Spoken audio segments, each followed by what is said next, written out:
শিলচরে Machhimpur military station থেকে শুরু হলো মাসব্যাপী road safety rally. Silchar Lok Sabha সাংসদ পরিমল শুক্লবৈদ্য মাছিমপুর মিলিটারি স্টেশন থেকে মাসব্যাপী mega road safety bike rally যাত্রা শুরু করেন।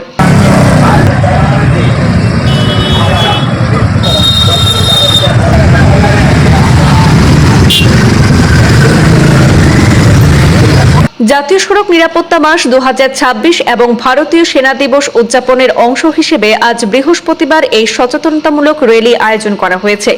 অভিযানের মূল লক্ষ্য দেশের সড়ক দুর্ঘটনা কমানো। সাম্প্রতিক তথ্য অনুযায়ী দেশে প্রতি বছর 1,72,000-এরও বেশি মানুষ সড়ক দুর্ঘটনায় প্রাণ হারাচ্ছেন, যেখানে 18 থেকে 45 বছর বয়সী ব্যক্তিরা সবচেয়ে বেশি ক্ষতিগ্রস্ত হয়েছেন। সাংসদ পরিমল শুক্লবৈদ্য শিলচর লোকসভা এলাকার 162টি গ্রাম পঞ্চায়েত, 3টি পৌরসভা এবং একটি পৌর কর্পোরেশন অতিক্রম করবেন বলে জানিয়েছেন। দলটি বিভিন্ন স্কুল, কলেজ ও সরকারি অফিসে সচেতনতামূলক কর্মসূচি পরিচালনা করবে। পাশাপাশি জনসাধারণ ও পুলিশ কর্মীদের জীবন রক্ষাকারী দক্ষতা এবং গুড সামারিটান আইন সম্পর্কে সেখানে প্রশিক্ষণ দেওয়া হবে বলে জানিয়েছেন। সাংসদ পরিমল শুক্লবৈদ্য বলেন, সড়ক দুর্ঘটনা কমাতে এবং সড়ক ভ্রমণের সচেতনতা ছড়িয়ে দিতে এই পদক্ষেপ নেওয়া হয়েছে।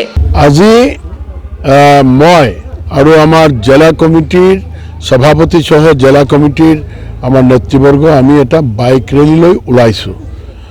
বাইক ৰেলীটোৰ নাম আমি দিছোঁ যে পথেৰ বাৰ্তা পথে যাত্ৰা।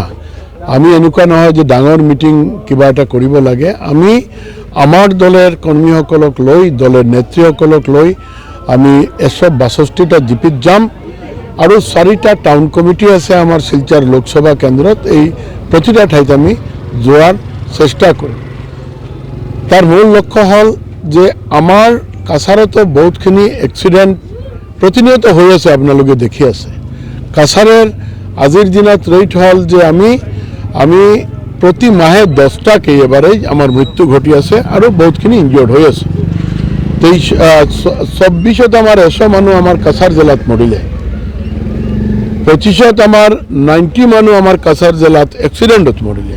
বহুত মানুহ পংগু হৈ এতিয়া ঘৰত বহি আছে এক্সিডেণ্টেড চিকাৰ হৈ। এই ক্ষেত্ৰত কিছুমান নিয়ম নীতি মানি চলিলে আমি এক্সিডেণ্টটো ৰোধ কৰিব পাৰোঁ।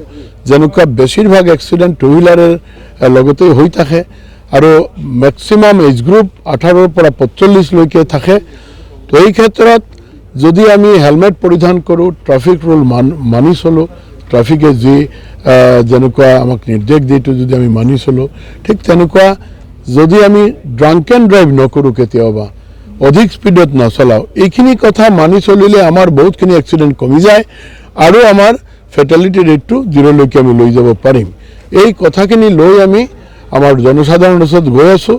এতিয়া আমাৰ কেন্দ্ৰীয় চৰকাৰে আৰু এটা ঘোষণা কৰিছে, কিবা কাৰণত যদি এক্সিডেণ্ট হয়, যিজন মানুহে লৈ যাব হস্পিটেলত প্ৰথম সোনকালে লৈ যাব, তেওঁক 15,000 টকাকৈ ইনচেণ্টিভ দিয়া হ'ব, 25,000 টকাকৈ, আৰু তেওঁক 15 দিনৰ কাৰণে 1.5 লাখ টকাৰ তেওঁক যে আমাৰ মেডিকেল ট্ৰিটমেণ্টটো ফ্ৰী কৰাৰ এটা ব্যৱস্থা কৰা হৈছে।